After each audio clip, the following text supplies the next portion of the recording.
Malacanang has rejected the offer of Baguio City Mayor Benjamin Magalong to lead the investigation into alleged corruption in the government's flood control projects. More in this report. Baguio City Mayor Benjamin Magalong claims he has information linking 67 congressmen to alleged kickbacks from flood control projects. Speaking on the Ted Filon and DJ Chacha program, Magalong revealed that informants have discreetly sent him digital copies of documents and figures related to the scheme. While these are not yet hard evidence, he described them as highly credible.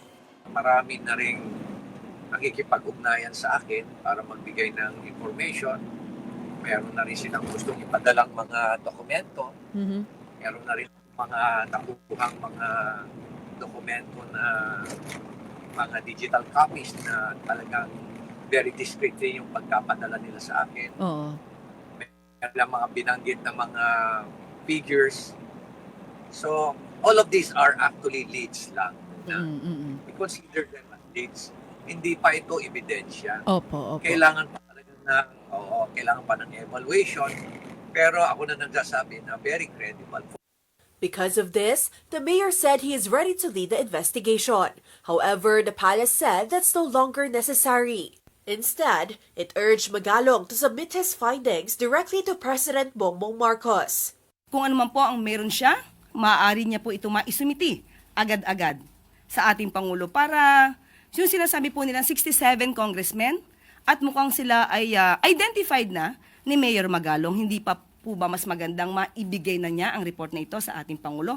At kung kinakailangan maidemanda o makasuhan ng may sapat na ebidensya, agad-agad natin po itong dapat gawin. Palace Press Officer Undersecretary Claire Castro said the President has already set a mechanism for the investigation. She added that any contractor found involved in anomalous flood control projects should have their government contracts terminated. Speaking on the big story last night, Magalong said that while he understands the decision of Malacanang, he emphasized the importance of a third-party investigation. Hindi naman ako nagpupumilit Para naman ako nagmamakaawa sa kanila. Hindi naman ako nagpumilit. Nag-volunteer lang ako sa kasakaling wala sila kasi wala silang makita pa. Unang-una, just would like to emphasize that the investigation should be conducted by a third party, an independent body. That is actually the intent. Yun ang gusto kong ipahiwatig sa kanila. Hindi yung mismong mga akusado, kaya yung mga kung sino yung mga involved, sila rin na mag-iimbestiga sa sarili nila. Kumbaga, it's a question of moral ascendancy.